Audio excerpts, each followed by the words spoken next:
Deus nos gerou pela palavra da verdade, como as primícias de suas criaturas. Em nome do Pai, do Filho, do Espírito Santo. Amém. Caros irmãos e irmãs em Cristo, que a paz de nosso Senhor Jesus e a fé de nossa Mãe estejam conosco. A palavra de Deus que hoje meditamos dos livros do Êxodo e do Evangelho de Mateus nos faz pensar sobre a fidelidade e também sobre a infidelidade, sobre a paciência divina e a urgência da nossa conversão. De um lado, vemos a dramaticidade do pecado e suas consequências. Do outro, a silenciosa e poderosa ação do reino de Deus. No capítulo 32 do livro do Êxodo, versículos de 15 a 24 e 30 a 34, testemunhamos a fragilidade do coração humano. Moisés desce do Monte Sinai com as tábuas da lei em mãos, o próprio selo da aliança de Deus com o seu povo, e se depara com a apostasia de Israel.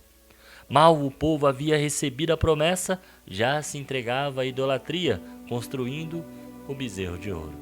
Este episódio não é apenas um relato histórico, é um espelho para a nossa própria condição.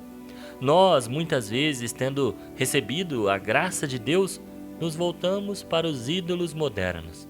O dinheiro, o poder, o prazer, a tecnologia, líderes políticos.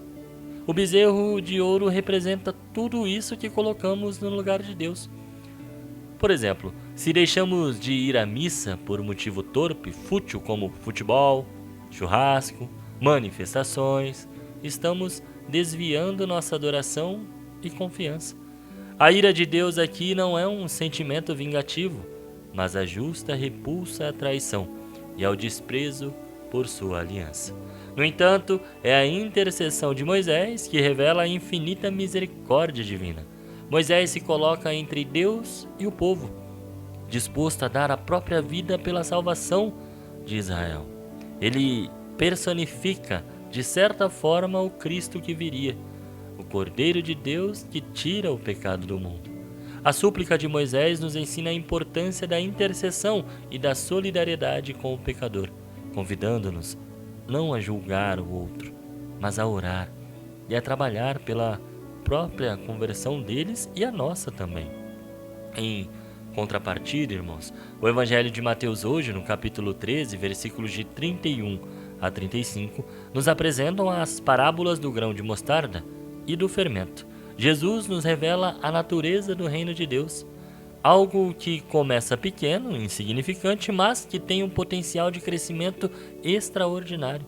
O grão de mostarda, a menor das sementes, torna-se uma grande árvore capaz de abrigar os pássaros. O fermento oculto na massa leveda por inteiro, fazendo-a crescer. Essas parábolas nos falam da ação discreta, mas eficaz da graça de Deus em nossos corações e no mundo. O reino não se impõe com um estardalhaço, mas se difunde pela conversão silenciosa, pelo testemunho de vida, pela caridade, pela forma como você vai mudando o seu pensamento, a sua vida. Diferente do bezerro de ouro, que foi uma construção humana e uma manifestação da impaciência e da infidelidade. O reino de Deus é plantado pelo próprio Deus e cresce segundo a sua vontade. Enquanto o Êxodo nos alerta sobre o perigo da idolatria e a facilidade com que nos desviamos, o Evangelho nos oferece a esperança da transformação.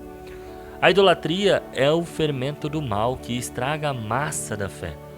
O reino de Deus é o fermento da graça que leveda tudo para o bem.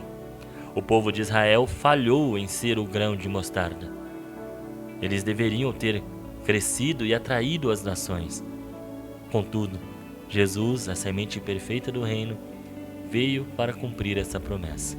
A mensagem para nós hoje é clara, irmãos. Somos chamados a ser terra fértil para que a semente do reino cresça, permitindo que a graça de Deus opere em nós. Se respondemos a esse chamado, devemos ser fermento que transforma o ambiente ao nosso redor. Não pela ostentação ou imposição, mas pela autenticidade de nossa fé e pela vivência do Evangelho. Que a nossa vida seja um testemunho que acolhe e faz crescer o reino de Deus, em vez de se render aos ídolos que nos afastam dele. Que a Virgem Maria, nossa mãe, modelo de fidelidade, nos ajude a perseverar na nossa fé, para que a semente do reino germine e frutifique em nós.